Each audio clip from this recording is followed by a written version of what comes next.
አለበት። ሌላኛው ጥያቄ ባለቤቴ 3 ፍቺ ፈቶኛል። በጣም ነው የሚወደው። ያለሱ መኖር አልቻልኩም።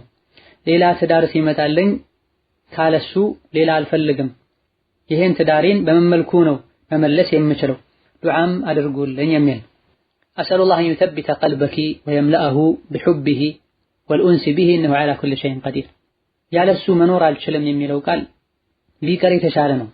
ምንም እንኳ ከተፈጥሮ ውዴታ ነው የሚመደበው ብዙም ችግር የለውም ብንልም በላጩ ግን መተውን ያለ አላህ ነው መኖር አልችልም ልንል የሚገባ።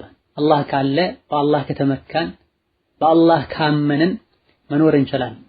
በአላህ ልታምኒ በአላህ ልትመኪ አላህ የቀደረውን ሁሉ ወደሽ ልትቀበይ አላህ የመረጠው ሁሉ ላንቺ ኸይር እንደሆነ ልታቂ ይገባል። ጽናት እንዲሰጥሽ ኸይሩን እንዲመርጥልሽም ዱዓ ልታደርጊ ይገባል። ኸይሩ የት እንደሆነ እኛ እናቅ። እገሌን ካላገባሁኝ ከገሌ ጋር ካልኖርኩኝ ዱንያ አትሆነኝም መኖር አልችልም የሚሉ ብዙ ሰዎች አሉ። ገይብን አታውቁም። የነገውን ማንም አያውቅም። ኸይርን ያልነው ኸይር ላይሆን ይችላል። የፈራነውና የጠላነው ኸይር ሊሆን ይችላል። ዕዳሽን ከጨረሽ ሌላ አኽላቅና አደብ ኢማን ያለው ሰው ለትዳር ከጠየቀሽ እሺ ብለሽ አግቢ።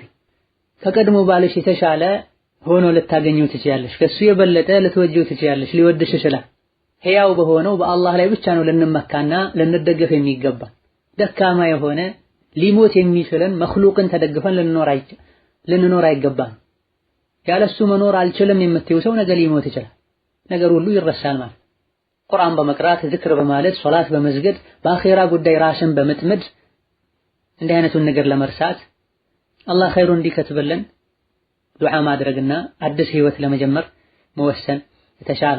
ወደሱ እንዴት ነው መመለሰው? ሶስቱንም ፍቺዎች በተለያየ ወቅት በሸሪዓው መሰረት ሚስቱን በሶስት የፈታ ሰው ድጋሚ ከሷ ጋር መጋባት አይችልም።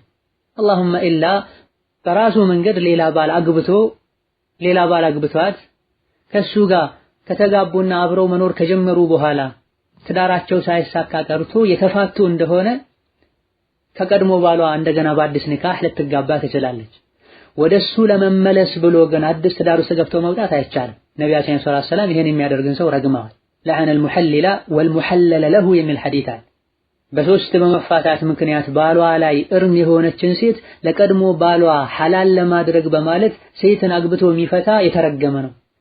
ወደ ቀድሞ ትዳር ለመመለስ ብሎ መንገድ የሚያመቻችም የተረገመ ነው ብሏል። ስለዚህ አንቺ ሳታመቻቺ ወይም ደግሞ ያንቺን ሁኔታ ያወቀ ሰው ላንቺ ብሎ በሌላ መንገድ አመቻችቶ የሆነ ትዳር ውስጥ ገብተሽ ሳትወጪ እነማ በራሱ መንገድ ለትዳር ፈልጎ መጥቶ አንቺ ማምነሽበት ኖራለሁ ከሱ ጋር ብለሽ ከገባሽ በኋላ ሳይሳካ ቢቀርና ብትፋቱ ከዛ በኋላ ወደ ቀድሞ ባል በአዲስ ኒካህ መመለስ ይቻላል። ላከን እንዲህ ልታስቢ አይገባም። እንደ ምክር አላህ ተባረከ ወተዓላ ለኔ ኸይር ባይሆን ነው ከሱ የለየኝ፣ ለኔ የሚሻለውን ከናቴ ከኔ ከወላጆቼ የበለጠ አላህ ነው የሚያውቀው።